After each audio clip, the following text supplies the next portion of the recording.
Paramashivoham.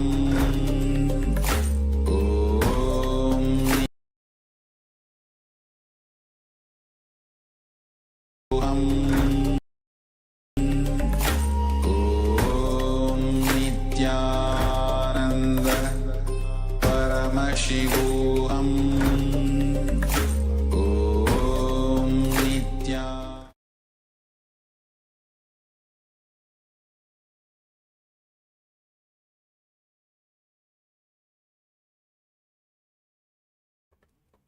Nityananda, we welcome all the Paramashivoham level 3 participants to today's Nityananda Yoga session, where we will be performing the Dvitiya Vinyasa Krama, the 308 asana sequence, blessed by the Supreme Pontiff of Hinduism, Bhagavān Sri Nithyananda Paramashivam.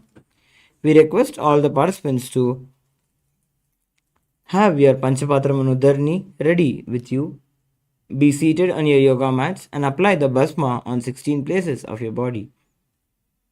As we prepare to begin with this ritual of Nityananda Yoga.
Yes, as you have prepared yourself for the 300 asana sequence of KAILASA's Nityananda Yoga.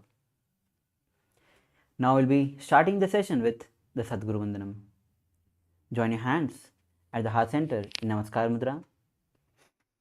Inhale and let's start the session with the Sadguru Vandanam. Nityanandam Paramasukhadam Kevalam Jnanamurtim Dvandvātītam Gaganasatrisam Tattvamastyaदिलक्ष्यम् Ekam Nityam Vimalavachalam Sarvadhi Sakshibhutam Bhavatītam Trigunarahitam Sadgurum Tam Namami. Next, we'll be chanting the Shiva Mula mantra 11 times internally. Om Ham Haum Shivaya Namaha. Om Ham Haum Shivaya Namaha. Om Ham Haum Shivaya Namaha. Om Ham Haum Shivaya Namaha. Om Ham Haum Shivaya Namaha. Om Ham Haum Shivaya Namaha. Om Ham Haum Shivaya Namaha. Om Ham Haum Shivaya Namaha. Om Ham Haum Shivaya Namaha. Om Ham Haum Shivaya Namaha. Om Ham Haum Shivaya Namaha. The next is the Tattvachamanam, the ritualistic cleansing. Now, keeping your right hand in the Gokarna Mudra, take another knee of water into the right palm. Sip the water thrice as we chant the following mantras. Om Atma Tattvam Shodhayami Svadha. Om Vidya Tattvam Shodhayami Svadha. Om Shivatattvam Shodhayami Sadha.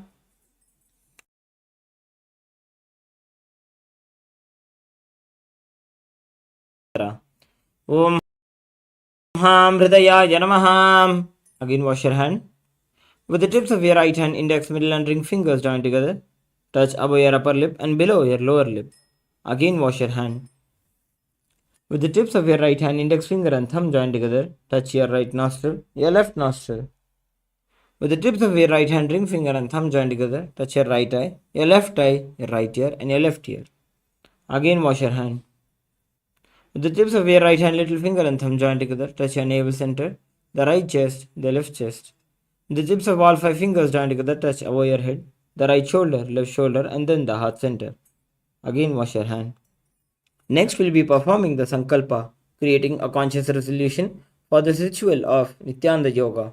Now please clasp your hands, place them on your right thigh.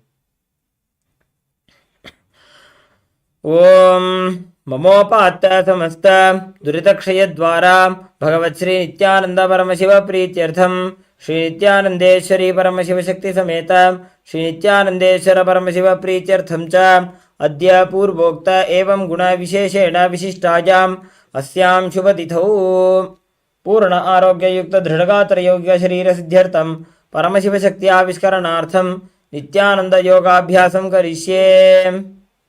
Now wash your hand with an udani of water. Om apa upasprisya.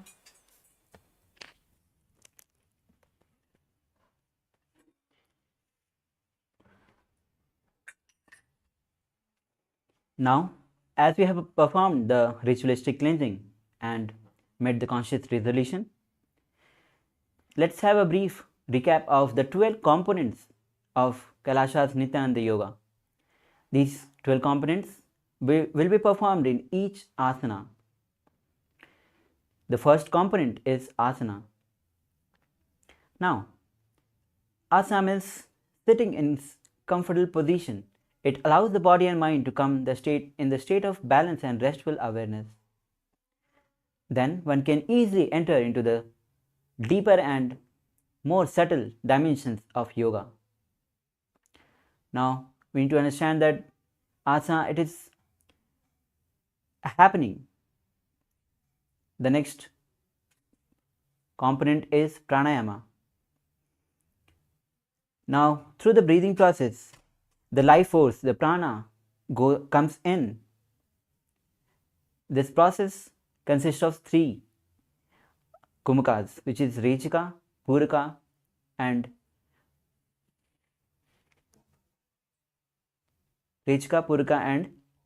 Kumuka. Now, Puraka, when you inhale, the prana that goes in is Rechika, Puraka, and the next, when you hold the breath, it's Kumbhaka. When you exhale the prana, when you exhale the air out, is Rechika. Now, as in pranayama, it is the place where you are exposed to much more than physical practice. The next component.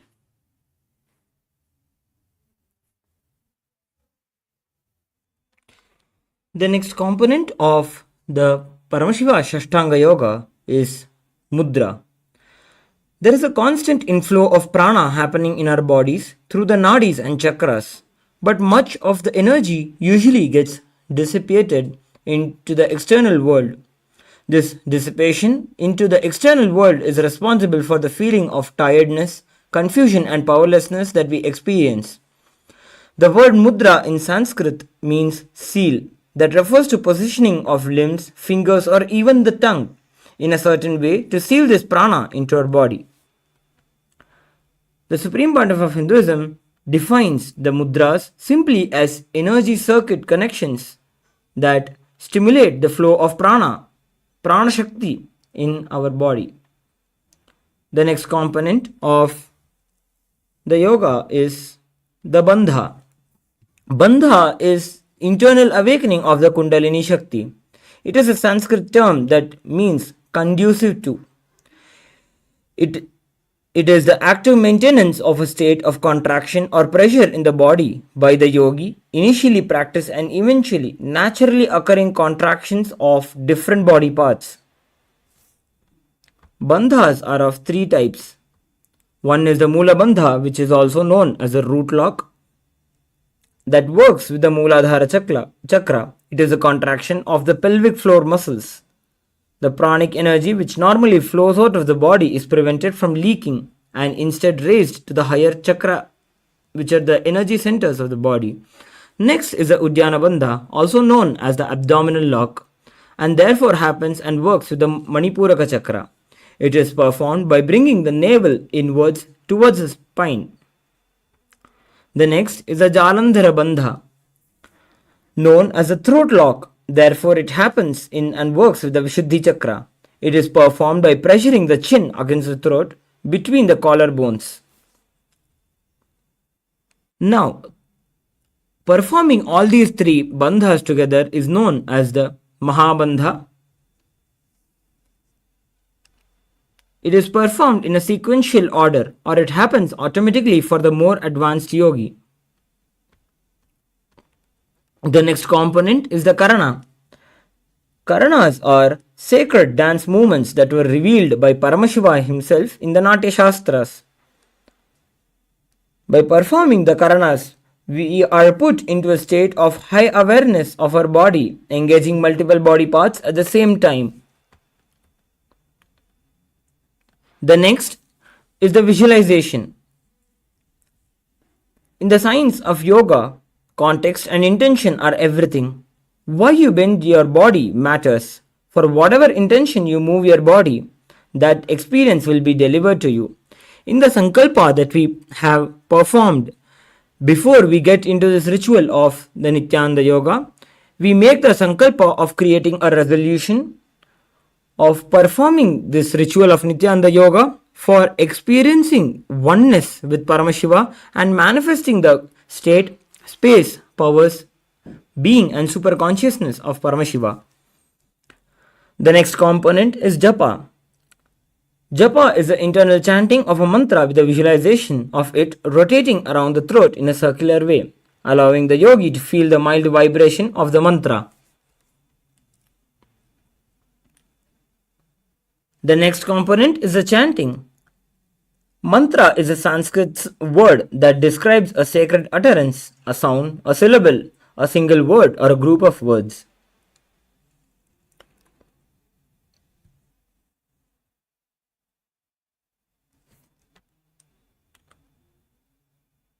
By chanting the Shastra Pramanas which are the direct revelations of Paramashivas in the Vedas and the Agamas, during this Nithyananda Yoga, we create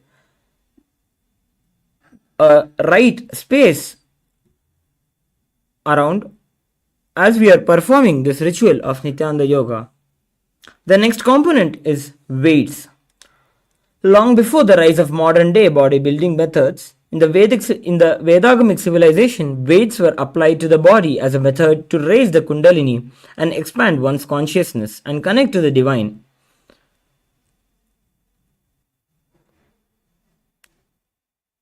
We can use weights for intensifying the asanas of the Prathama Vinyasa Krama and the Dvitiya Vinyasa Krama. The next is the Mandala. Mandala is a representation of the cosmos, of the cosmic geometry. As we can see, we have the Shriyantra projected behind our Acharyas. As we are performing this Nithyananda Yoga, continuously but in a relaxed way, stare at the Shriyantra. As you stare at the Shriyantra, the cosmic geometry will get instilled into your muscle memory and biomemory, which will make you manifest the powers of Paramashiva. The next is the Abharana. The Abharana for this Dvitiya Vinyasa Krama is the Kanthamala and the Rudrakshamala. Rudraksha act as batteries that store the energy that is released from your body during this ritual of the Nithyananda Yoga. It helps you store the energy and radiate the energy throughout the day. The next component is Aushadha. Aushadha is a sacred alchemy science from the ancient Siddha tradition. It combines sacred herbs, the prana energy, and most importantly, the Shakti Pada, the entanglement energy of the Supreme Pontiff of Hinduism, Bhagavān Sri Nithyananda Paramashivam himself. Now, as we have gone through all the 12 components of the Nithyananda Yoga, we will now begin with the first asana. Yes. Now, we will be starting our 308 asana sequence with the first asana, which is Sukhasana. Now, as you sit comfortably in the cross-legged position, with your head and spine in a straight line, bring the index and thumb of both the fingers together in Bindu Mudra and place it on your respective knees. Now, visualize Lord Shiva in your inner space. The pranayama is Samana Kumbhaka. As you inhale, visualize flame, heat raging up along the spine towards the navel center and engage all the three bandhas. The japa is Soham.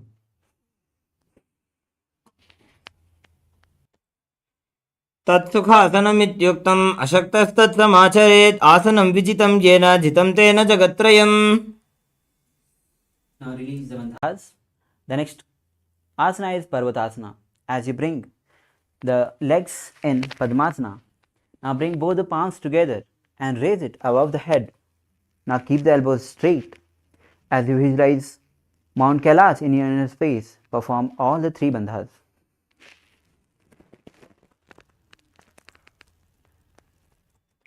अथ पक्षे महादेव पर्वतासन मंगलम यत् कृत्वा स्थिररूपी स्यात् षट्चक्रादि विलोपनम्.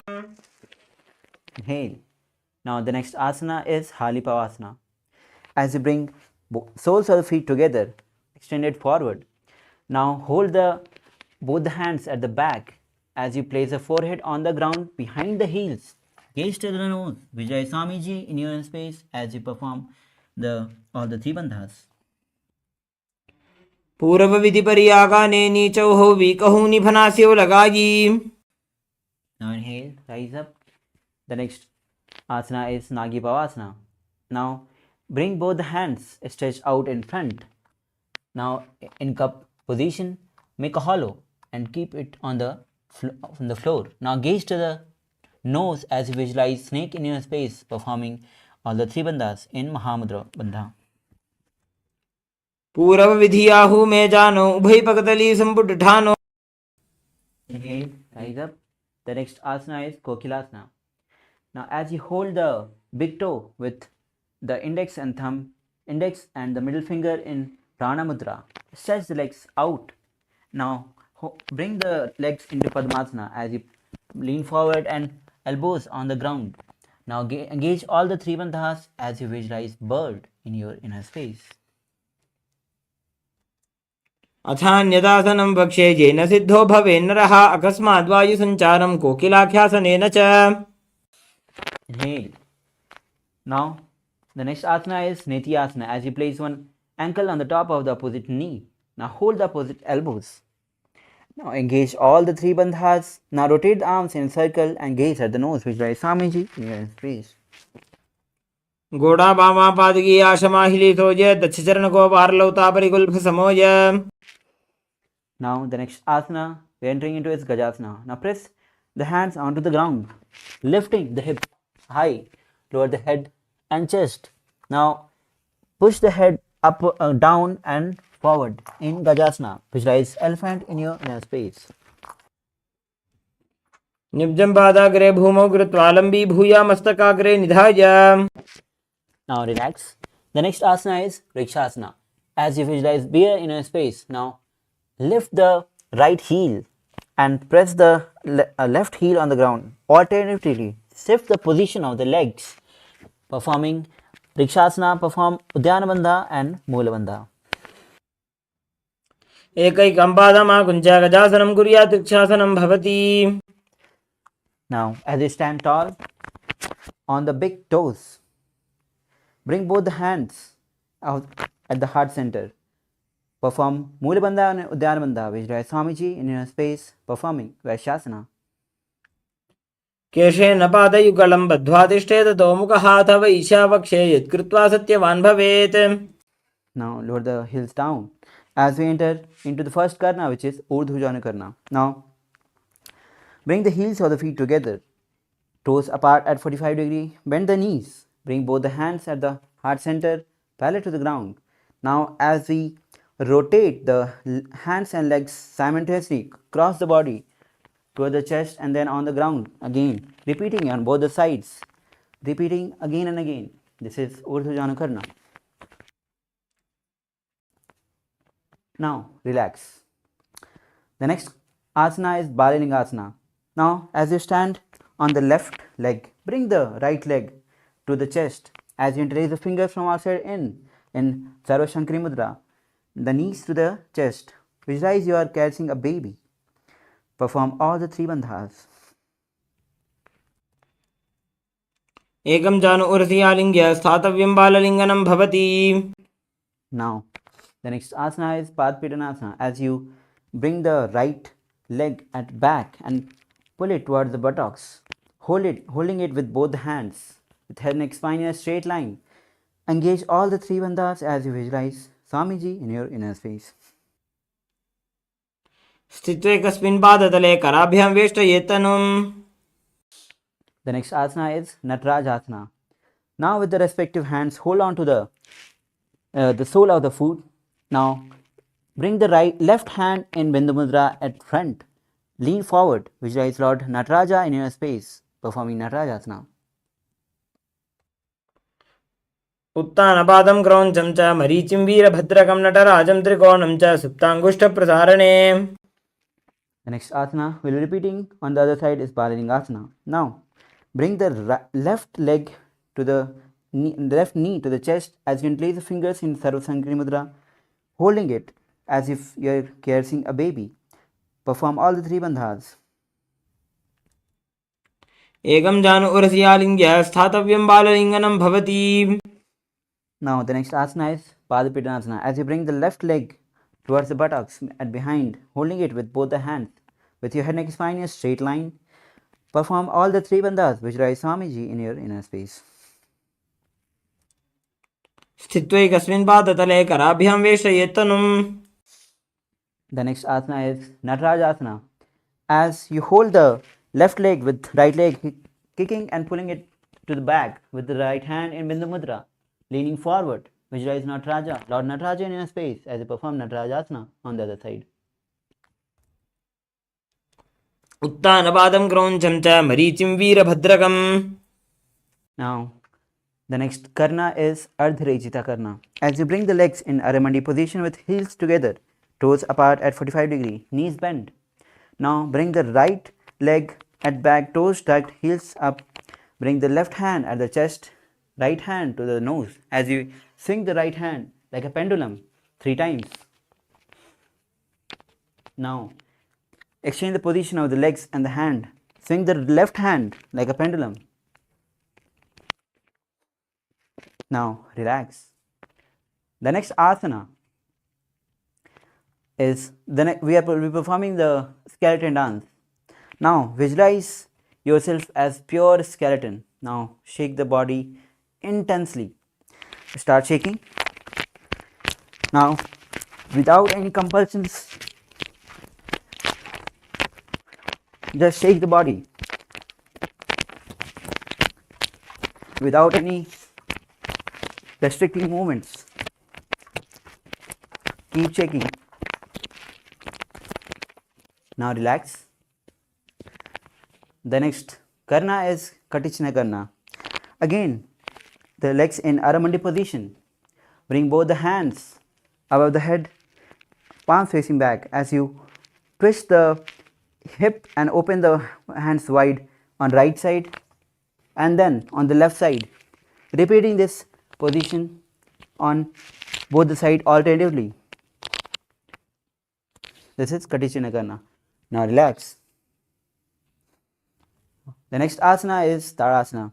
As you again stand tall on the big toes, bring both the hands above the head, palms facing each other.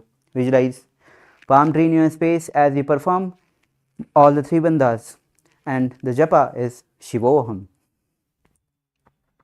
महामुद्राबद्ध कोनो ताड़ासन विभेदकान्विनो तानं सदा कुर्यादन्तर्वत्नीपतिप्रिया. Now lower the heels down as you move to the next asana, which is Uttanasana. Now, as you bend down, place both the hands on the ground side of the legs. Touch the head to the knees. As you perform all the three bandhas, Vijay Swamiji in your inner space.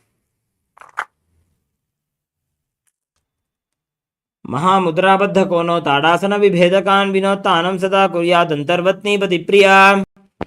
Now if you draw the mala, please straight back. Now bring the body in plank position. The next asana is Trakshasana. Now tuck the chin to the chest as you rotate from left to right, repeating in both the sides. Vijay Swamiji in your inner space. गजासनमस्थित्वा मस्तकं वारं वारं दक्षिणकोक्षिं सव्यकोक्षिं नजेत्. Now as you lower your body down, we'll be performing Bhujangasana. Now as the legs extended back, toes facing towards at the back, hand side of the chest, lift your chest up. Now visualize Cobra in your space as you open the mouth wide and inhale with the hollow of the throat. अंगुष्ठनाभिपर्यन्तम् अधो भूमो विनिन्यसेत् कराभ्यां च धरां धृत्वा ऊर्ध्वशीर्षफणीवहि. Now the next asana is Sasasana. As you bring the body in the plank position, now bring the right leg to the chest and shift the position alternatively with repeating the position on both the sides. Vijay Swamiji in your inner space. गजासनसंस्थितो जानुद्वयमाकुञ्च वारं वारं कर्तव्यं शशासनं भवति. Now the next asana is Rathasana. As you bring the right leg between the hands and jump and bring the left hand between the hands. Repeating this alternately on both the legs. Visualize chariot in your space. गजासनसंस्थितो एकैकं पादं पूर्वमार्गेण भ्रामयित्वा कर्तव्यं रथासनं भवति. Now as you rise up, the next asana is Veerbhadrasana. Now with your right leg at front, toes facing front, left leg back, feet open at sides. Now bend the right leg at 90 degree. Gaze to the third eye as you bring both the hands above the head, palms facing each other.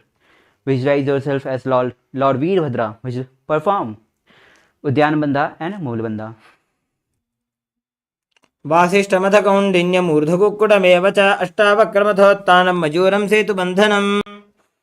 Inhale. Now exchange the position of the leg. Now bring the left leg at front, right at the back. Bend the left leg at front at 90 degree. Gaze to the third eye as you bring both the hands above the head, palms facing each other. Visualize yourself as Lord Veerbhadra. Perform Udyana Bandha and Moola Bandha. वासिष्ठमथ कौण्डिन्यमूर्धकुक्कुटमेव च अष्टावक्रमथोत्थानं मयूरं सेतुबन्धनम्. Inhale. The next asana is Vrikshasana. As you stand on the left leg, bring the right leg on the inner thigh. Bring both the hands at the heart center in Namaskar Mudra. Visualize yourself as a tree as you perform Moola Bandha and Udyana Bandha. वामोरुमूलदेशे च याम्यं पादं निधायतो तिष्ठेत् वृक्षवद्भूमौ वृक्षासनमिदं विदुः. Now the next asana is Garudasana. As you bring the right leg on the opposite hip, now hands in Namaskar Mudra at the heart center. Visualize Lord Garuda in your space. गरुडासनमावक्षे येन ध्यानं स्थिरं भवेत् सर्वदोषाद्विनिर्मुक्तो भवतीह महाबली. Now relax. We'll be performing Vrikshasana on the other side. As you bring the left leg on the inner thigh of the right, bring both the hands together and raise it above the head. Visualize yourself as a tree as you perform Udyana Bandha and Moola Bandha. वामोरुमूलदेशे च जाम्यं पादं निधाय तु तिष्ठेत् वृक्षवद्भूमौ वृक्षासनमिदं विदुः. Now, as you bring the left leg on the opposite hip, hands in Namaskar Mudra at the heart center, visualize yourself as Lord Garuda. Perform Mulabandha and Sahaj Kumbhaka. गरुडासनमावक्षे जेन ध्यानं स्थिरं भवेत् सर्वदोषाद्विनिर्मुक्तो भवतीह महाबली. Now lower your legs down. The next asana is Trikonasana. As you bring the right leg at front, toes facing forward, left leg at back, side, feet facing sidewise. Bring both the hands parallel to the ground as you bend down at front. Gaze through the sky. Visualize triangle in a space. उत्तानपादं ग्रहञ्चं च मरीचिं वीरभद्रकं नटराजं त्रिकोणं च सुप्ताङ्गुष्ठप्रसारणे.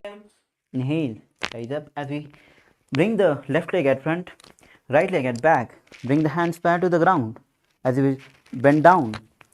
Gaze towards the sky. Visualize triangle in your inner space as we repeat Trikonasana on the other side. उत्तानपादं ग्रहञ्चं च मरीचिं वीरभद्रकं नटराजं त्रिकोणं च सुप्ताङ्गुष्ठप्रसारणे. Now, the next karna we'll be performing is Nikutaka karna. Now again, bring the legs in Aramandi. Now lift the right leg heel up. Bring both the hands at the heart center with left hand at below, right hand above, palms facing each other. Now switch the position of hands and legs simultaneously, repeating on both the side alternatively. This is Nikutaka karna. Now relax. The next asana is Angushthasana. As you, with the toes tucked, sit, bring the perineum on the heels, knees together, palms together. Visualize Swamiji in your space as we start the new pranayama, which is Brahmari pranayama, which is inhaling like a male bee and exhaling like a female bee. The japa is Sadashivoham. कबन्धासनमित्याहुः गोरक्षासनमेव च अङ्गुष्ठमुष्टिकं ज्ञेयं ब्रह्मप्रासादितं तथा. Now the next asana is Saurasana. As you bring both the hands in a Varamudra with fingers on the ground, palms facing forward. Bring the right leg forward, toes facing up. Visualize Swamiji in your space. प्रसार्यैकं पादतलं संस्थाप्य त्वेकपादकम्. The next asana is Vidhanasana. Now from the same position, bring the right hand in Prana Mudra. Touch the big toe of the right leg. Now bring the left hand, touch the ankles of the left leg. Bring the head to the knees. Vijay Swamiji in your space as you perform Vidhanasana. गुल्भस्थितो पादमेकं प्रसार्य तत्पादाग्रं संस्पृश्य तत्करेण. Now bring the right leg back. Now bring left leg at front, toes facing forward, toes facing up, hands in Varamudra, palms facing forward. Visualize Swamiji in your space as you perform Brahmari pranayama. प्रसार्यैकं पादतलं संस्थाप्य त्वेकपादकम्. Now next asana we'll be repeating is Vidhanasana on the other side as you bring left hand in Prana Mudra holding the big toe of the left hand. Now head to the knees, hold the ankles of the right leg. Visualize Swamiji near inner space.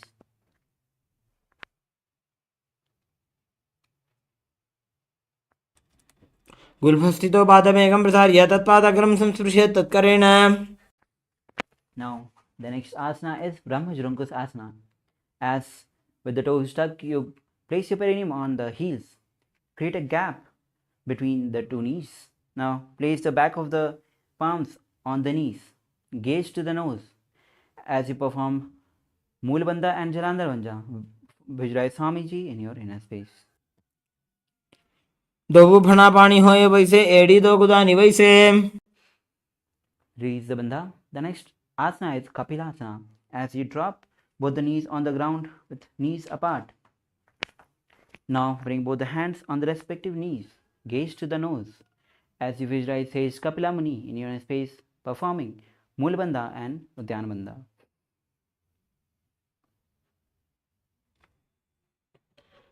उभय पगतली समटहरावे तिनकी माहिली को और मिलावे. Now release the Uddiyana Bandha.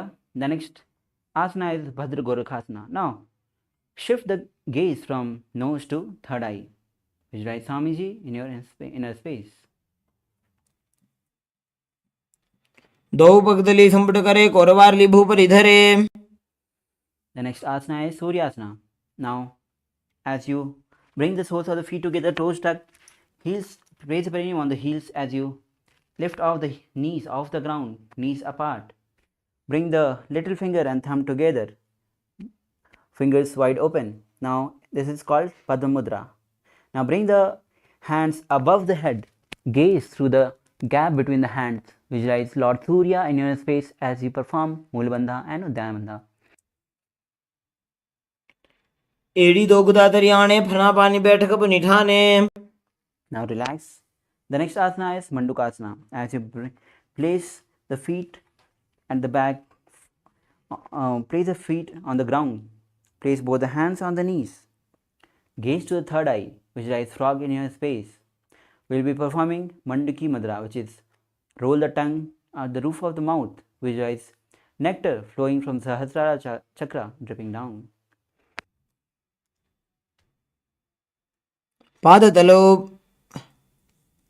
पादतलो पृष्ठदेशे अंगुष्ठे द्वे च संस्पृशे जानुयुग्मं पुरस्कृत्य साधयेन् मण्डुकासनम्. The next asana is Uttana Mandukasana from the same seated position. Now bring both the hands at the back, holding the opposite shoulders. Now gaze to the third eye. Visualize frog in your inner space as you perform Uddiyana Bandha and Mūla Bandha. Performing rolling the tongue at the roof of the mouth.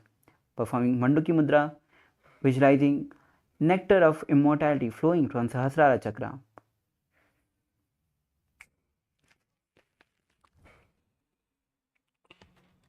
मण्डुकासन मध्यस्थ घूर्पराभ्यां धृतं शिरः. Now, the next asana is Simhasana. As you cross the ankles at the back, place both the hands on the respective knees, gaze to the nose. Visualize yourself as a lion as you open the mouth wide and stick out the tongue and exhale forcibly.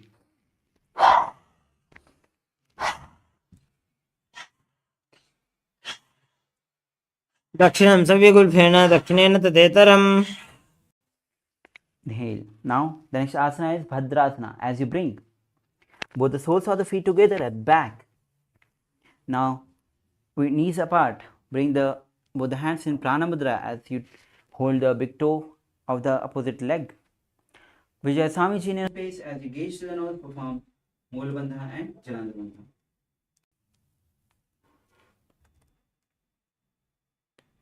गुल्फौ च वृषणस्याधोऽभ्युत्क्रमेण समाहितः. Inhale. The next asana is Kakapasindi Asana. As you squat on the feet, knees apart. Now bring the arms in and around the back and interlace behind. The gaze to the nose. Visualize crow in your space as you still continuing with the Brahmari Pranayama.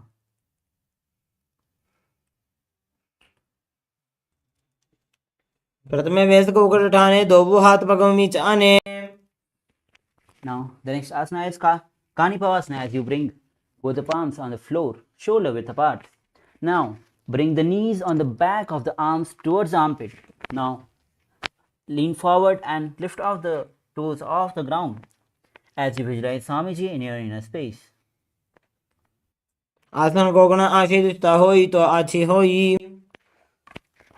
The next asana is Kapilasana. Now with both the hands on the floor, with shoulder width apart, bring the crown center, the head on the ground, forming a triangle as you bring the knees to both the arms towards the armpit, lift out the heels as you bring the legs above the head.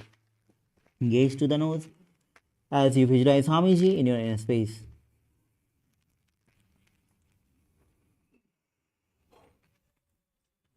शीशे शीशा धरती टेकी भगदो वो मिलिवा ऊंचा कुकरे. And worry about it down.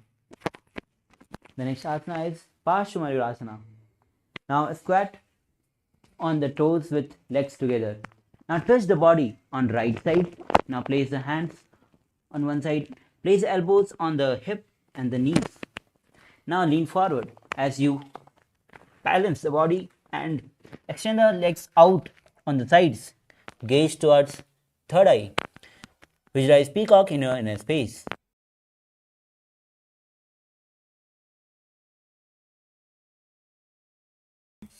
Now we'll be performing Paramashivoham on the other side as you twist on the left side, elbows on the knee and the hip. Lean forward as you balance the body, extend the legs out on the left side. Gaze to the third eye. Visualize peacock in your inner space.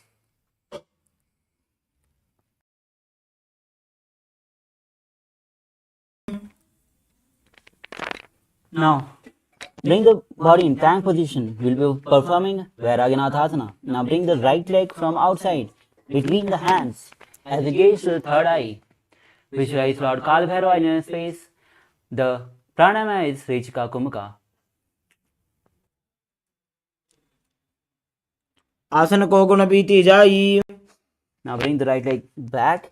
Now we'll be repeating Vairagyanatthasana on the other side as you bring the left leg from outside between the hands. Gaze to the third eye as you visualize Swamiji in your inner space.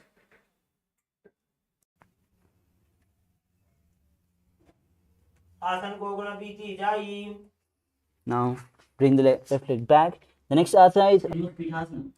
Now from the plank position, lower the elbows down on the ground. Now bring the hip high, feet forward, gaze to the third eye. We perform Amritattva.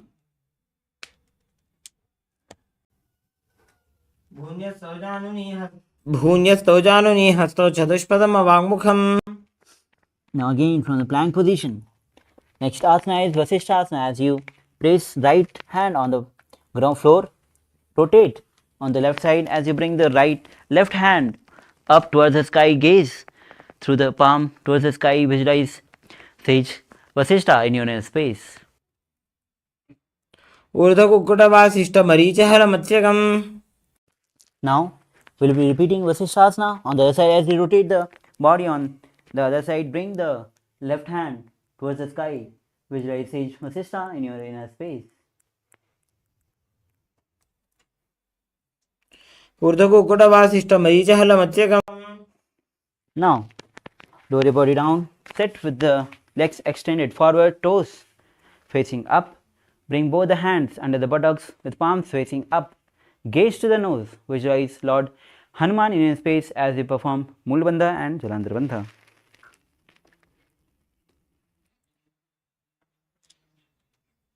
दोबू घर की उभय हथेली कोरवारली में ले भेली. The next asana is Paschimottanasana.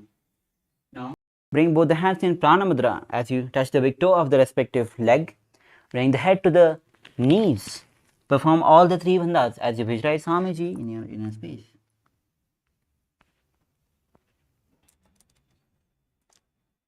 स्वपानिभ्यां दृढं धृत्वा जानोपरि शिरोन्यसेत्.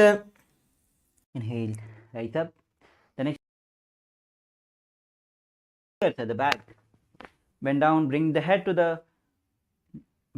the knees as you perform all the three bandhas. Visualize Goddess Kali in your inner space.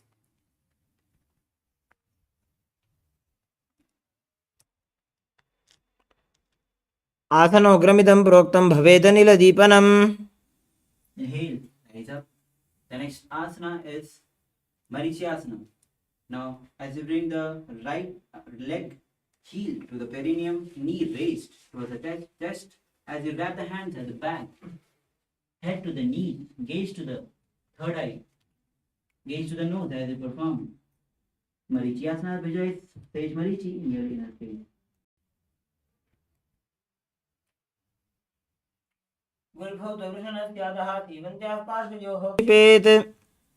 Inhale. The next asana is Mahamudasana. Now as you drop the right leg on the ground, now hold the left feet with both the hands. Now touch the head to the knees as you perform all the three bandhas. Vijay Swamiji in your space. महामुद्रां प्रवक्ष्यामि तन्त्रेऽस्मिन् मम वल्लभे. Inhale, rise up. Now we'll be performing Marichyasana on the other side as you bring Both extend legs forward. Now bring the left heel to the perineum, knees raised to the chest. Grab the hands around at the back, head to the knees. Visualize Sage Marichi in your inner space.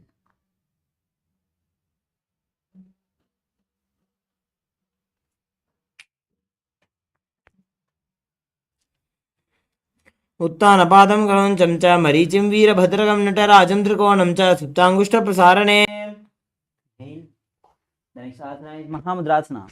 Now drop the raised knee onto the ground. Hold the feet of the right leg with both the hands as you bend down.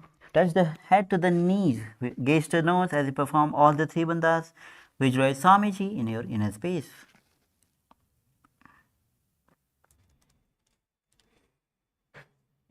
महामुद्रां प्रवक्ष्यामि तन्त्रेऽस्मिन् मम वल्लभे.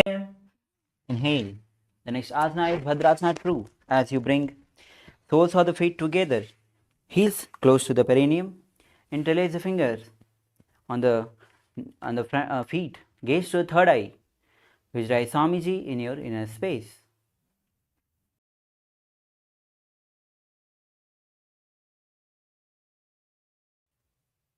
गुल्भौ तु वृषणस्यादः सीवन्त्याः पार्श्वयोः क्षिपेत्. Now, the next asana is Gwadipavasana. As you bring the soles of the feet together, extend it forward. Now, with the toes together, heels apart, bring both the hands on the knees. Gaze to the nose. Now perform Jalanda Bandha and Mool Bandha as you visualize Swamiji in your inner space.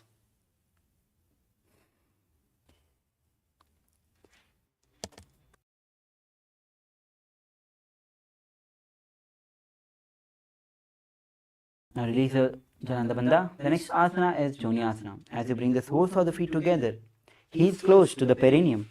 Hold both the soles of the feet with both the hands, respective hands. Bend down. As you touch the forehead on the ground, gaze to the nose as you visualize Joni Mandala in your inner space.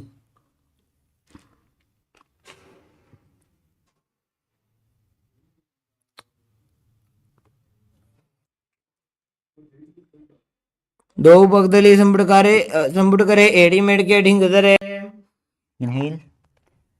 Now, the next asana is Milky Pavasana. As you extend the feet forward with toes apart, heels together. Now, with both the hands on the sides, bend forward, bring the forehead on the ground behind the heels. Perform Milky Pavasana.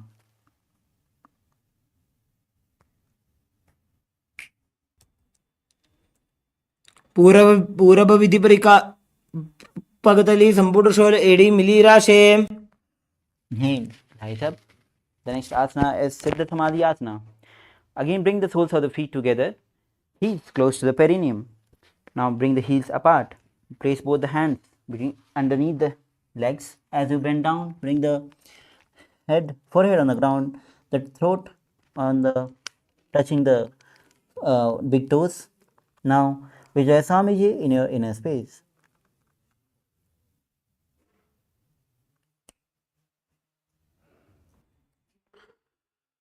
दो पगदली संपुटकरे सोले मेड़ आगा में धरे. Inhale, rise up. The next asana is Chinnakipavasana. Now, as you bring the heels close to the perineum, soles of the feet together, open the feet like a book.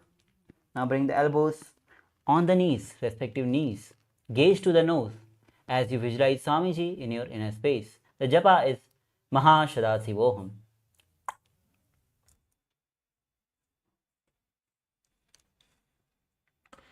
दो पगा की एड़ी धरती मगिवा मेढ़ लगावे.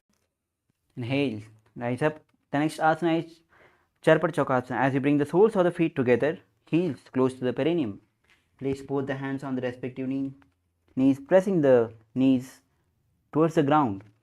Now gaze to the third eye. Perform Mool Bandha and Udyana Bandha as you visualize Swamiji in your inner space.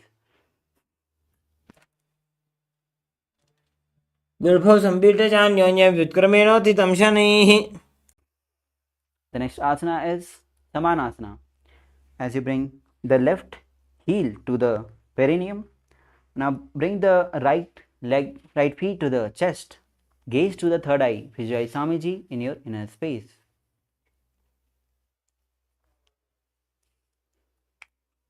केवलं पादमेकं च स्कन्धे चारोपि यत्नतः. Now, from the same position, bring the right leg above the shoulders. Raise the left leg.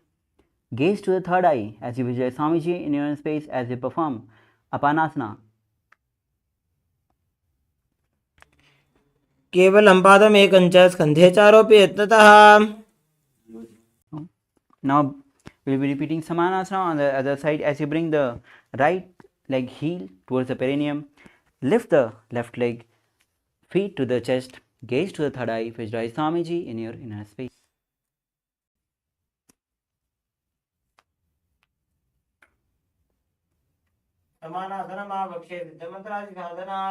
Now bring the left leg on the top of the shoulder.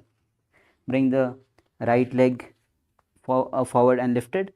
Gaze to the third eye as you visualize Swamiji in your space performing Apanasana on the other side.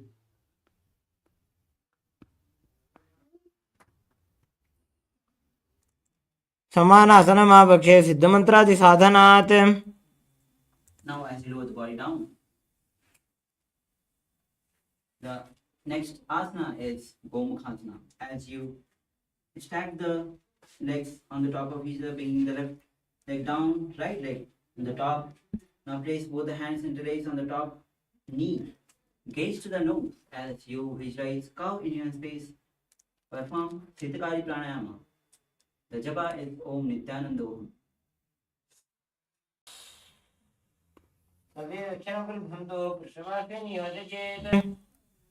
Now, the next asana is Anushasana.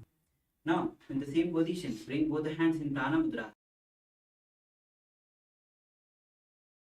Gaze to the nose. Visualize Vishka Anusya in a space as you perform Siddhakari Pranayama, then enter into Dhyana Bandha and Mula Bandha.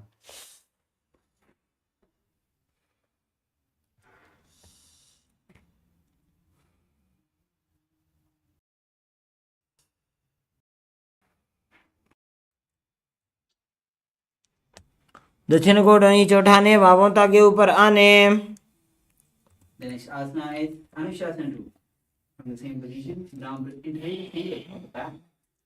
Now bend forward and touch the nose to the ground as you gaze to the nose, visualize Vishka Anusya in your inner space as you perform Anushasana 2.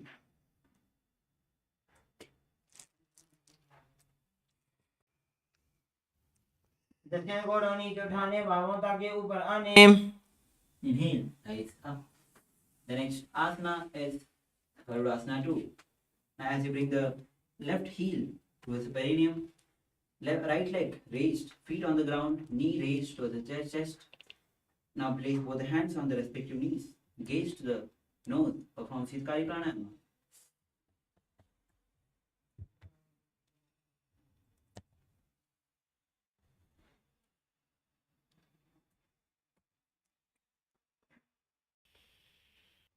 तभी दक्षिणगुल्फं तो पृष्ठपार्श्वे नियोजयेत्. Now relax. The next asana is Naradasana. Now as you sit on the left heel, interlace the fingers at the back. Now twist the body on the right, elbows on the right knee, gaze to the third eye, visualize Swamiji in your inner space, visualize Sage Narada in your space.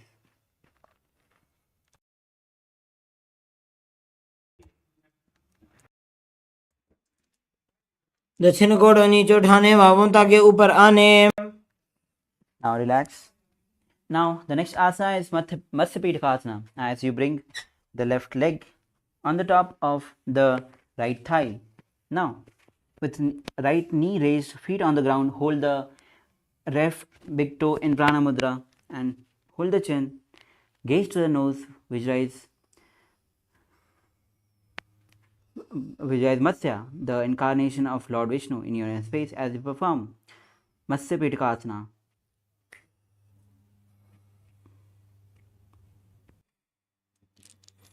जीवना गोदा की संधि, उपरिडावा गोदा की संधि. Now and we'll be performing Gomukhasana on the other side as you lower the right leg down, bring the left on top, strike the left leg on top, raise the fingers, bring on the top knee, gaze to the nose, visualize cow in your end space as you perform Siddhakari Pranayama.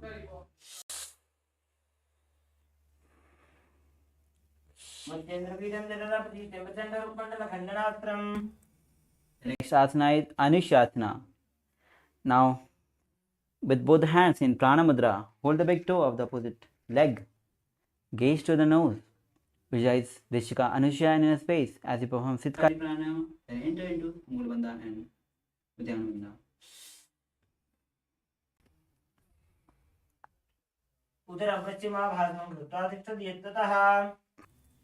The next asana is Anushyasana, Anushyasana 2. As you interlace the fingers at the back, Anushyasana 2 will be performing. Now, as you bend down, touch the nose on the ground. Visualize Rishika Anusha in your space.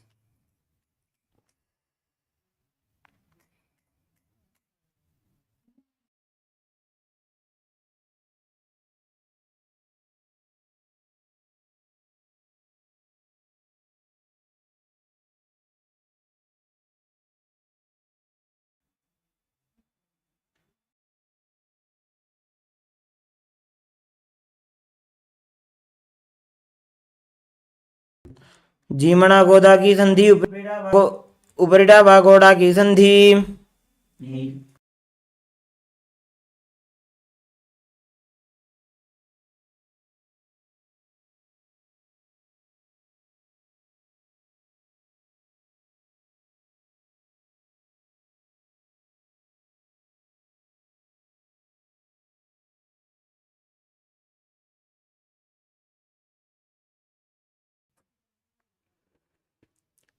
The next asana is Garudasana. As we bring the right heel towards the perineum, raise the left knee towards the chest. Place the respective hand on both the hands on the respective knees. Gaze to the nose. Visualize Lord Garuda in your inner space as you perform Siddhakari Pranayama. दावो पकमोड़ी AD माहिलो गुल्फमूल द्वारनी चाहिए. Now the next asana is Naradasana. As you sit on the right heel, interlace the fingers at the back, twist on the left side, place the elbows on the left knee. Gaze to the third eye as you visualize Sage Narada in your inner space. पिष्टि जुबाम पगदली केरी भूपरिता ही लगावे फेरी. Now untwist your body. The next asana is Matsya Petakasana. As you bring the right leg on the top of the left thigh. Now hold the big toe of left with the Prana Mudra from the left hand. Hold the chin from the right hand. Gaze to the nose, visualize Matsya, the incarnation of Lord Vishnu, in performing Matsya Petakasana as you perform Siddhakari Pranayama. वामे नवामांगुष्ठन्तो गृहीतं मध्य पीठकम्. Now extend both legs forward. The next asana is Matsendrasana. As you bring the left leg on the top of the right thigh, with right feet on the ground, knees up, twist on right side, bring the elbows of left on the knees of the right leg. Now fingers on the ears, left hand at the back, gaze to the nose as you visualize Matsendranatha in your inner space. उदरं पश्चिमाभासं कृत्वा तिष्ठति यत्ततः. Now, with left hand in Prana Mudra, hold the big toe of the right leg. Now, bring the right hand on the ears. Twist your body back. Gaze to the third eye. Visualize camel in your inner space as you perform Kubasana. आसन को गुण झोलो जाए. Now, drop the right hand on the ground. Hold the chin with the left hand. Gaze to the third eye as you perform Matsendrasana 2. मत्स्येन्द्रपीठं जठर प्रदीप्तिं प्रचंड रुक्मंडल खंडनास्त्रम्. Now, twist your body. Now, with both legs extended forward, bring the right leg on the top of the left thigh. Lift the left knee, feet on the ground.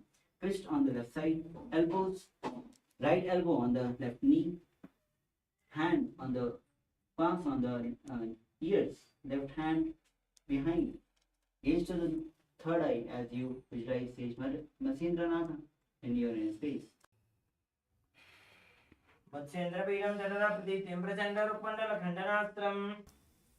Now bring the right hand in Pranamudra, hold the big toes, left hand on the ear, gaze to the third eye as you visualize camel in your inner space.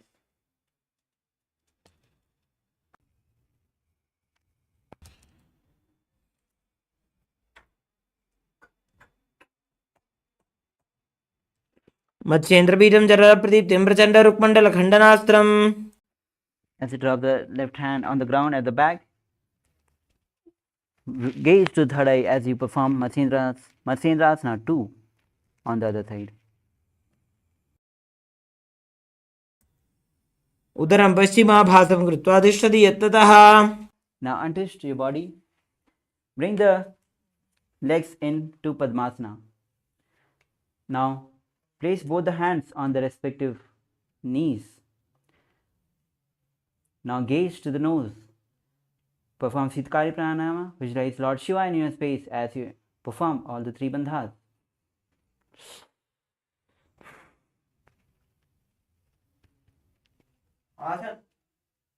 आसनं द्विधं प्रोक्तं पद्मं वज्रासनं तथा. Now release all the three bandhas. The next asana is Padmasana 2. As from the same seated Padmasana posture, bring both the hands in Pranamudra. Touch the opposite toes. Gaze to the nose as you visualize yourself as Goddess Parvati, the consort of Shiva. Perform Siddhkari Pranayama, Shitali Pranayama. And the japa is Om Nityananda, Mahā Kadāshivoham. उत्तानौ चरणौ कृत्वा ऊरुसंस्थौ प्रयत्नतः. Now the next asana is Kukkutasana. As you bring both the hands between the legs, palms on the ground. Now as you lift the body off the ground, visualize rooster in your space as you perform Sahaj Kumbhaka. पद्मासनं सुसंस्थाप्य नान्वोरवरन्तरे करो. Now lower your body down. The next asana is Padhakikyasana. Now as you place both the palms at front on the ground, stand on the knees as your palms facing towards the body. Now bring elbows side of the navels as you lift off the legs off the ground. Vijay Swamiji in your inner space. धरामष्टभकरद्वयेन तत्कोर्परि स्थापिता नाभिपार्श्वः. The next asana is Mayurasana. As you bring both the hands on the ground, palms facing towards the body. Bring the elbows side of the navels as you lift the legs off the ground, performing Mayurasana. Visualize peacock in your inner space. अथ पक्षे Mahadev मयूरासनमुत्तमम्. Now as you lower your body down,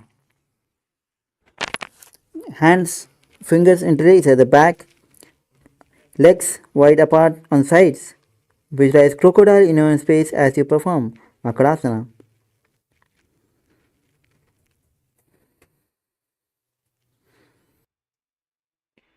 अध्यासशेते हृदयं निधाय भूमौ च पादौ च प्रसार्यमानौ.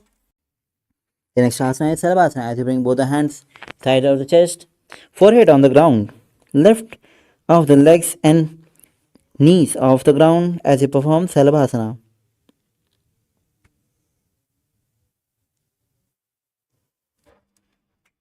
अध्यासशेते करयुग्मवक्षो भूमिमष्टभकरयोस्तलाभ्याम्.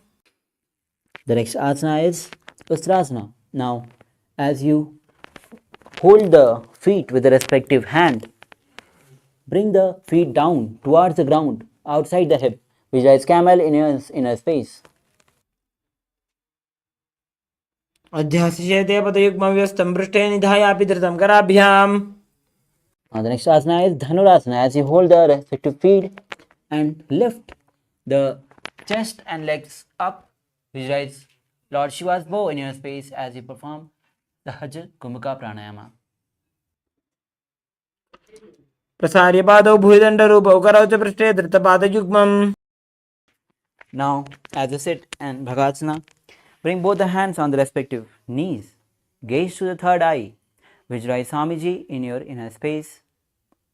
Perform Bhagasana. उल्टा मोड़ी पाव दो वैसे, बहरो जुगति करे एक ऐसे. The next asana is Kohi Asana. Now, as you bring both the hands on the ground, shoulder width apart, interlace the fingers, head, ground center on the head, on the ground, hands supporting the head. Now lift the hips high, feet towards the body. Now lift the feet off the ground. As you bring the knee to the chest, try to touch the chin, knees to the chin, performing Kohi Asana. दो हाथ की कोहनी जोई जी, पुनिया कलाई जाने दोई.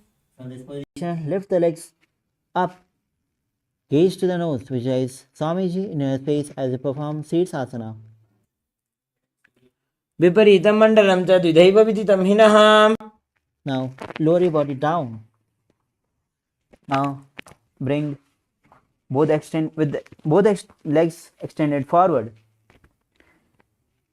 We'll be performing Fodhyasana and we are starting the new Kumbhaka, which is Bharsika Kumbhaka Pranayama, which is a rapid exhalation, forcibly exhaling the air outside. Now, as you sit, hold the respective calves and lift the legs up, vertically up, as you try to touch the head to the knees. Gaze, visualize Swamiji in your space as we perform Bharsika Pranayama. दो हाथ पग बाहर आने, गोड़ा तर एकादशी उठाने. The next asana is Parighasana. Now, as you bring both the legs at 45 degree, now bring both the hands up at the back, holding the opposite shoulders. Gaze to the nose, gaze to the third eye as you visualize Swamiji in your inner space. उत्तानशयनं कृत्वा पादौ मिलित्वा प्रसार्य. The next asana is Navakasana. Now again bring the legs and 45 degree, hands parallel to the ground. Now visualize both in your space as you gaze to the third eye, performing Bharsika Pranayama. उत्तानशयनं कुर्प्राभ्यां भूमिं प्रष्टभ्य. The next asana is Rudrasana. Now bring the soles of the feet together. Now hands underneath holding the feet. Bring the feet to the chest. Gaze to the nose as you visualize Lord Rudra in your space, performing Bharsika Kumbhaka Pranayama.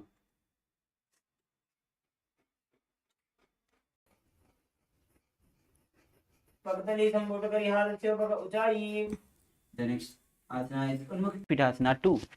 Now, as you bring the feet on the ground, knees up, lower the body down, hands behind the heels as you lift the hip up, perform Mulapandha and Jalandhar Bandha. Gaze to the nose as you visualize Swamiji in your inner space.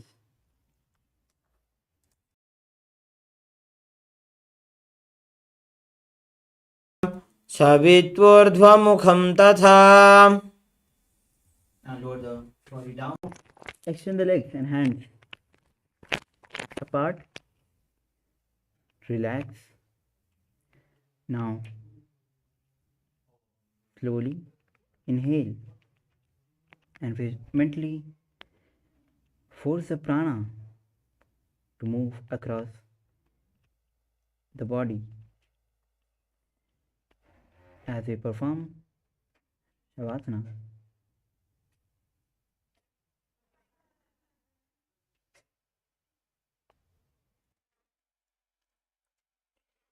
उत्तानं शववद्भूमौ, शयनं तु शवासनं. शवासनं श्रान्तिहरं, चित्तविश्रान्तिकारकम्.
Yes.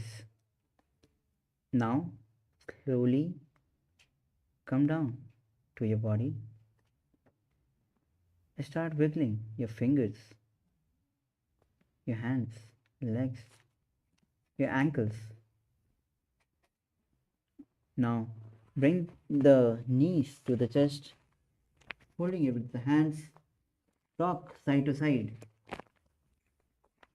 Now, come bring the body, be seated in comfortable position. Now, as we have successfully completed 108 the asanas of 308 sequence of Dvitiya Vinayasa Krama. Congratulations. Now, we'll be moving on to the next 200 asanas of Dvitiya Vinayasa Krama. The first asana is Yathartha Nisthasana. Now sit in a position that brings ease to your physical and mental space. Now bring both the hands in Bindu Mudra as you touch the index and thumb. Place it on the respective knees. Visualize Swamiji in your inner space. And throughout all the next 200 asanas, we'll be having the japa of Om Nithyananda Paramashivoham with a mild vibration in your throat. Visualize Samana Kumbhaka. Perform Samana Kumbhaka as you visualize heat, the flame rising up along the spine towards the navel center. This is Yathartha Nisthasana. पर्यङ्कं तत्समाख्यातं यथसंस्थं यथा स्थितिः. The next asana is Samasana. Now with the same seated cross-leg position, take a long, deep inhalation. Again, take a prolonged inhalation and then exhale. Repeating this again and again. In Samana Kumbhaka, visualize Swamiji in your inner space, performing Samanasana.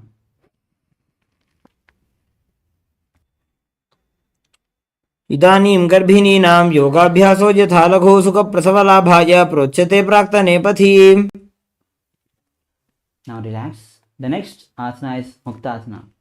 Now from the same seated position, as you place both the hands on the respective knees, palms facing down, gaze to the nose as you visualize Swamiji in your space, liberating you.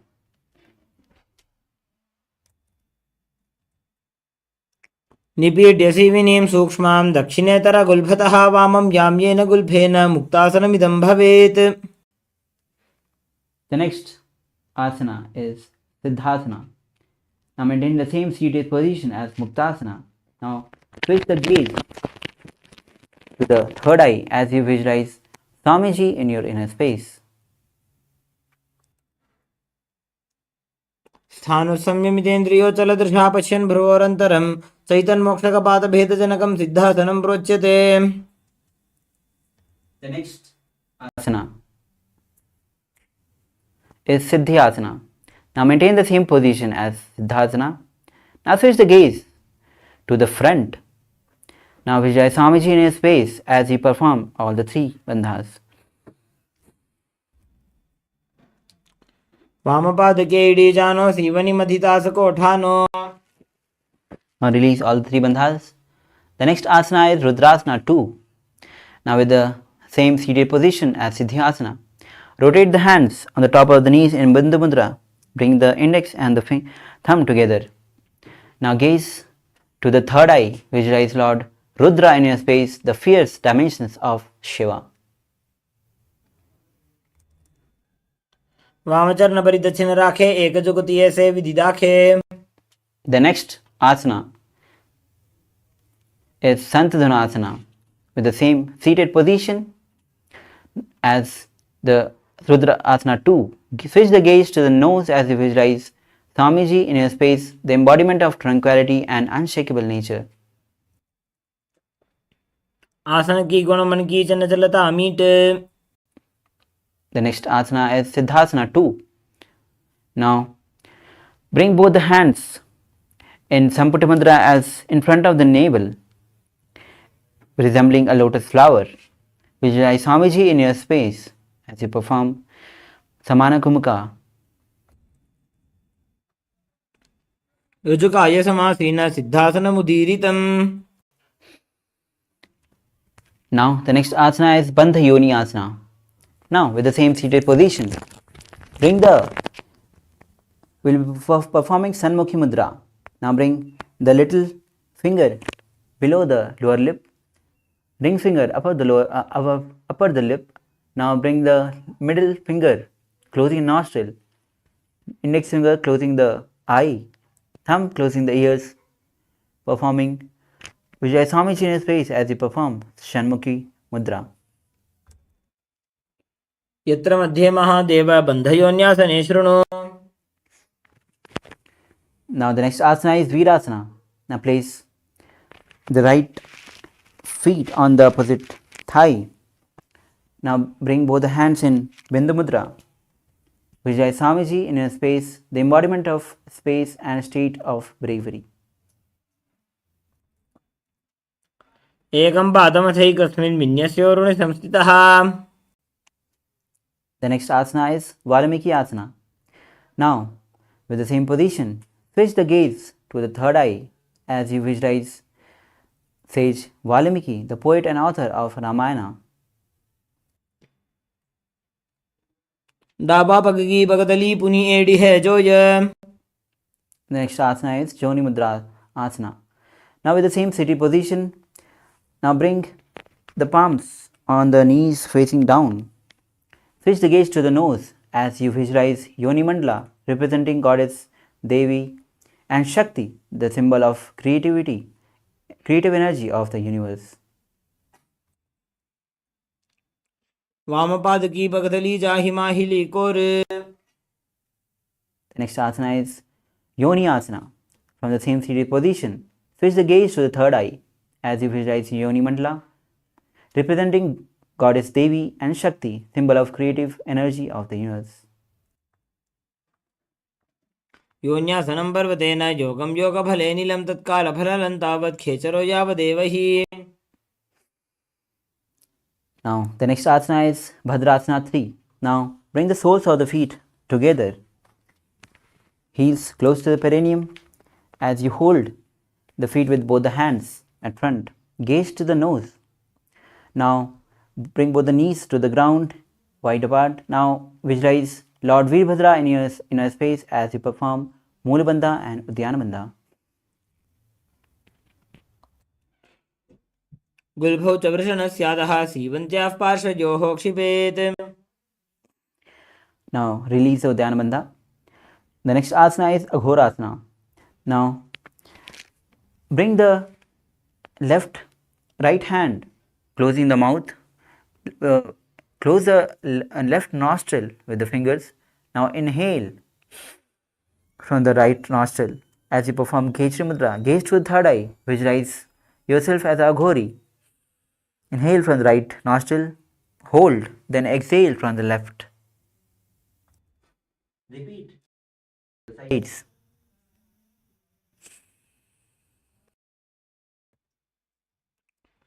पूर्व कहो बिश्रिका जोजी वाही विधियों की जैसो जी. Now relax.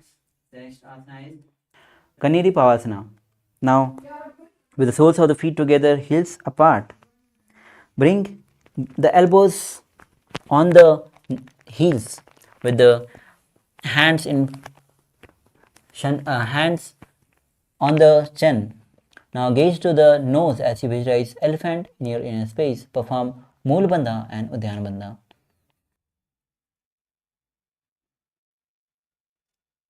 ग्वाली पाव आसन कख्यो है जैसे Yahoo में जाने विधि तैसे.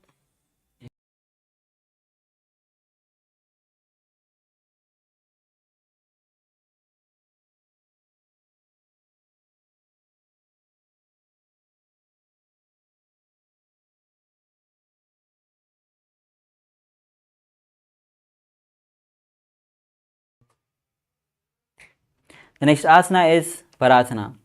Now, sit with the knees raised. Now bring the arms between the thighs and calves. Interlace the fingers as you lift the feet off the ground. Gaze to the nose as you visualize Swamiji in space performing Rechika Kumbhaka. ततोर्ध्वं रेचयेत् वायुं मृदुनिश्वाससंयुतम्. Now the next asana is Gopi Chandasana, with the soles of the feet together. Interlace the fingers at front of the feet. Now bring the feet to the chest, chin on the hands. Now gaze to the nose as you visualize crown, the embody of state and space of a king. Perform Rechika Kumbhaka.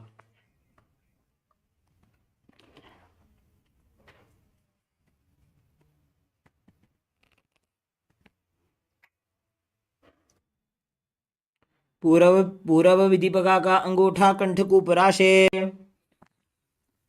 Now the next asana is Udarasana. As you, with the soles of feet together, hands underneath the legs, hold to the feet with both the hands. Bring it towards the chest. Rest the throat on the feet, on the hands. Gaze to the nose. Visualize Swamiji in your space. Visualize your body is free from any defects. Dogu पकदली संपुटटाने उभय हस्तकरी व्रत हिताने. The next asana is Vasishthasana. Now from the same position, bring the legs towards the forehead. Now visualize Swamiji in your space. You visualize yourself exhaling in everything.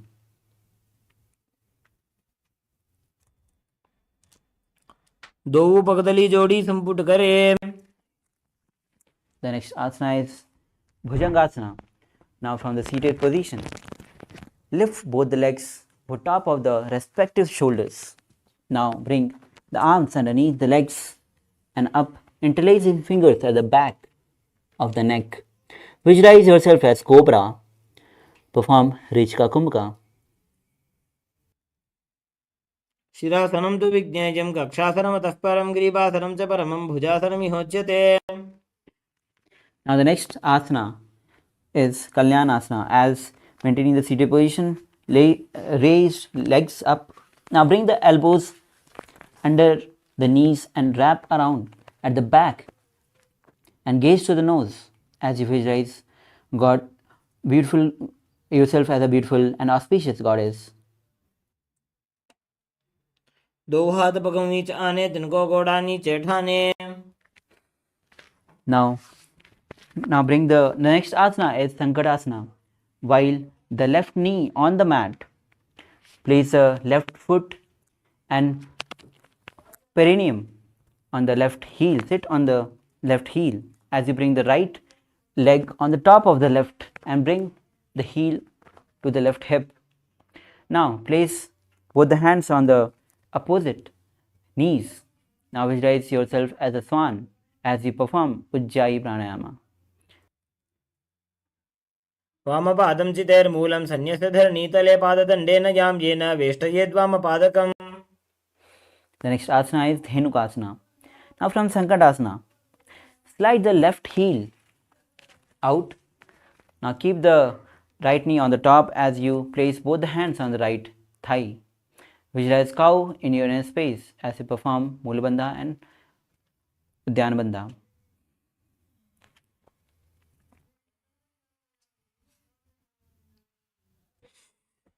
अनुषाकी Nagar पंचडम ऋषिलिंदगल्यम्नी. The next asana is Machandrasana. Now bring the right heel on the thigh, left heel on the right knee. Now you bring the left hand and touch from the back, hold the thigh and the right hand on the left knee. Twist back, gaze to the third eye.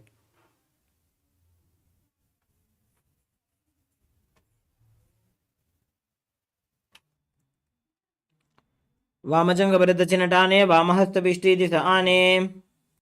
Now untwist your body as we perform the next asana, which is Machandrasana 2. Now hold the big toe of both opposite leg with Prana Mudra. As you bend down, bring the chest on the ground. Now visualize Swamiji in your inner space. प्रथम जी मनोचरण जो जी वामचंग बलि राखे सो जी. Inhale, rise up. Now the next asana is Garudasana. As you maintain the same position, interlace the fingers and place it on the left knee. As you perform all the three bandhas, visualize Swamiji in your inner space. ऊरुमूले इतरपादस्य कनिष्ठिका प्रदेशगुल्फं संस्थाप्य. Now the next asana we'll be repeating on the other side is Sankatasana. As you place the right leg on the ground with heel to the perineum, bring the left leg on the top. Now place the hand on the opposite knee. Visualize Swamiji in inner space, performing Sankatasana. Keep performing Ujjayi Pranayama. वामपादं चितेर्मूलं सन्न्यस्तधरणीतले पाददण्डेन यां येन वेष्टयेद्वामपादकम्. The next asana is Dhenukasana. Now as you slide the right heel out, place both the hands on the top knee. Gaze, visualize a cow in your space as you perform Mulabandha and Udyanabandha. अनुशाकीनकरपञ्चडं प्रशीलिन्दगल्यं knee. Now relax. The next asana is Machandrasana. As you bring the left leg on the opposite thigh and bring the right leg on the knee of the left leg. As you twist the body on right side, bring the right hand holding the left thigh with left hand holding the right knee. Twist back, gaze to the third eye. वामजङ्गभरतचिनटाने वामहस्तपिष्टेति स आने. Now untwist your body. We'll be moving on to next asana, which is Machandrasana 2. Hold on to the big toe of the opposite legs in Pranamudra. As you bend forward, bring the forehead on the ground. Visualize Swamiji in your space. प्रथम जी मनोचरण जो जी वामजंग बलि राखे सो जी. Inhale, rise up. The next asana is Guru Asana. As you interlace the fingers, place it on the right knee. Visualize Swamiji in your space as you perform all the three bandhas. ऊर्मूले इतरपादस्य कनिष्ठिका प्रदेशगुल्फं संस्थाप्य.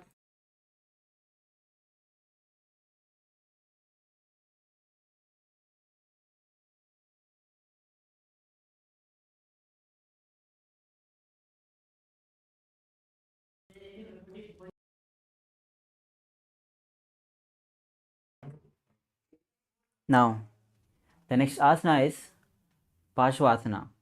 Now sit with the feet flat on the ground, knees against the chest, hands holding the opposite knees, with thighs together, spine straight.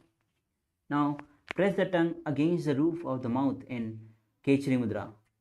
Gaze to the third eye as you visualize Swamiji in your space. पादतले भूमौ निधाय जाननिवृत्ति निधाय विपरीतहस्ताभ्याम् ऊरुसहितजङ्गे निबध्य. The next asana is Bodha Sokasana. Now keep the feet flat on the ground and wrap the hands around the leg in the same position as the last asana.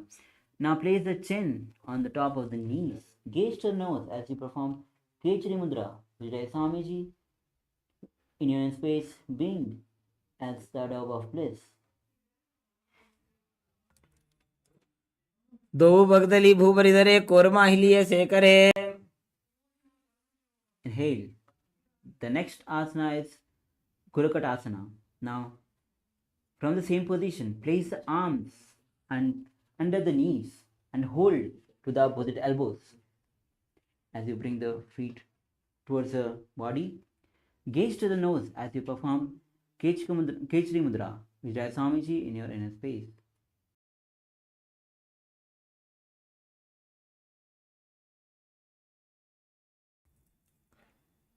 दो हाथ पग बाहर ल्यावे गोड़ा नीचे ले टहरावे. The next asana is Sumati Asana. Now from the same position, bring the right foot onto the left side, crossing the heel. Now toes facing up. Visualize, gaze to the nose as you visualize says Sumati in your inner space. मूलद्वारि धरती परिठाने डावा पग परिदक्षिणत आने. Now, the next asana is Dandasana. As you extend the legs forward, toes up. Now, interlace the fingers, raise it above the head. Engage all the three bandhas as you gaze to the nose, performing Keshri Mudra Vijaya Swamiji in your inner space. इदानीं गर्भिणीनां योगाभ्यासो यथा लघु सुखप्रसवलाभाय प्रोच्यते प्राक्तने पथि. The next asana is Arambhasana.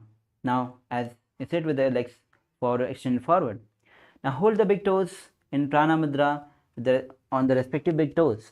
Now, bring the head to the knees as you inhale with the left nostril, exhale from the right. This is Nadi Sodhana as you visualize Swamiji in your space. दोबू पग मिलिवा पसारी पका का अंगूठा पकड़ी लीला टकोड़ा लगावे. Now inhale, rise up. The next asana is Vidokasana. Now with the legs straight, extend the knees slightly up. Now hands, one hand distance between the heels. Now bring the shoulders down and wrap the hands in and around the legs. Hold on to the soles of the feet. As you gaze to the third eye, Vijay Swamiji in your inner space. प्रथम बेसीदो पाव पसारी कछको उर्द को करोड़ो डारे. The next asana is Jalandhara Pavasana. The Jalandhari Pavasana. As you bring the soles of the feet together, extended forward. Now place the hands under beneath the legs. Bring the chin, mouth, nose on the heels. Now gaze to the nose, palms facing forward. Vijay Swamiji in your inner space. दो एड़ी मेली के दीजिए हाथ पसारी. Inhale, rise up. The next asana is Urdhva Paschimottanasana. Now with the legs extended forward, lift one foot. Bring the right leg at the back of the neck.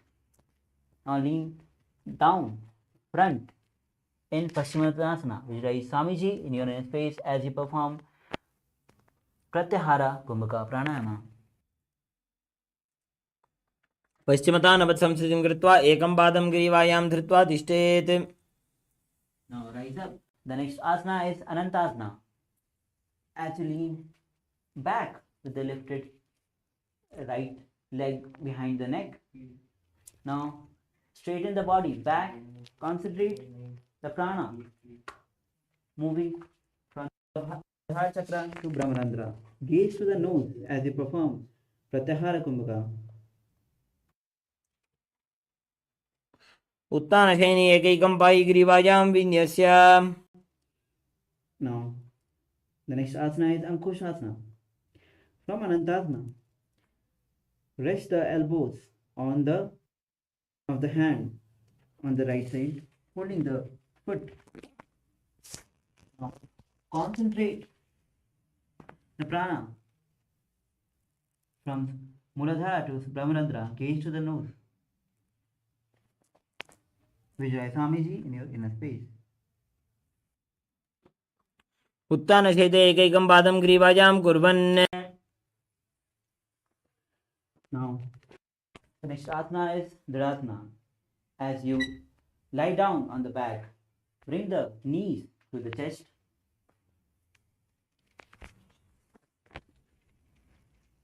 Bring the knees to the chest and encircle with both the hands and rotate left to right. Vijay Swamiji in your inner space. उत्तानशयनं जानुनी हृदयवष्टम्भ जङ्घासहितो ऊरूनि करद्वये बद्ध्वा. Now again, as we sit with legs extended forward, the next asana is Urdhva Paschimottanasana. Now bring the left leg behind the neck, left foot behind the neck, as lean forward and down in Paschimottanasana. Visualize Swamiji in your inner space.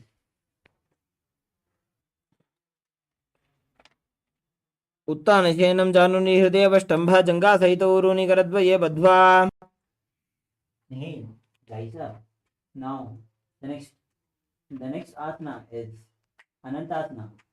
As you lean back, making the body straight. Concentrate on the prana moving from Muladhara to Sahasrara Chakra, Brahmarandra. Gaze to the nose as you perform Pratyahara Kumbhaka. Visualize Swamiji in your inner space.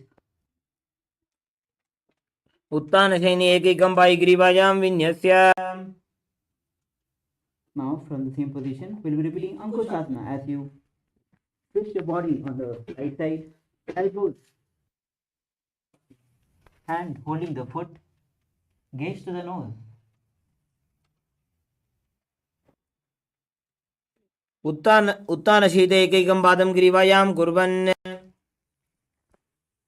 Now, as you move to the next asana, which is Yoga Nidrasana. Now, as you lie down on the back, bring the legs to the chest. As you grab the hands, as you bring the legs to the back of the head, one by one. Now interlace the fingers around the buttocks. Visualize Swamiji in your space as you gaze to the nose.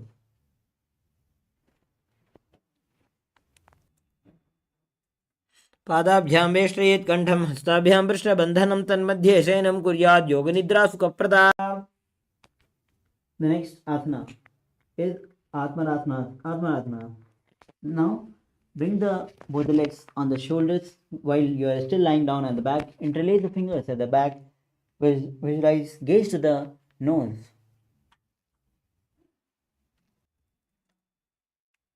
आत्मा राम आसन प्रथम सुधो सोवे. Now the next asana is Kuchikasana. As you lie down on the back, bring the knees to the chest, soles facing up. Now arms, visualize face. दो हाथ जीता सा करे तिनसो उबैस पा करे. Now performing the next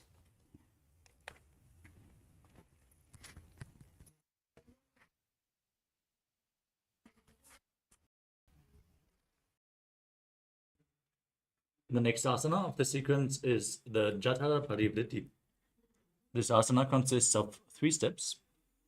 We're going to perform all 3 steps and then repeat them on the other side. Now lay on your back and pull your knees towards your chest. As you extend your arms out to the side at shoulder level, this is the neutral position to which we are going to return in between the asanas. Now bend one knee to the side and extend the opposite leg down. Step 1. Bend both legs to the side. Step 2. Extend both legs to the side, hold onto the feet and gaze away from the feet. Step 3. Visualize Swamiji and perform the Mula Bandha. Now return to the center position. And then drop the other knee down to the side while extending the opposite leg down. Bend both knees. And then extend them, holding onto the feet, gazing away. परिवृत्ते कोक्षे भागे धृता हि परिकीर्तितः बद्धकोणं सुप्तकोणम् ऊर्ध्वकोणमथापि च.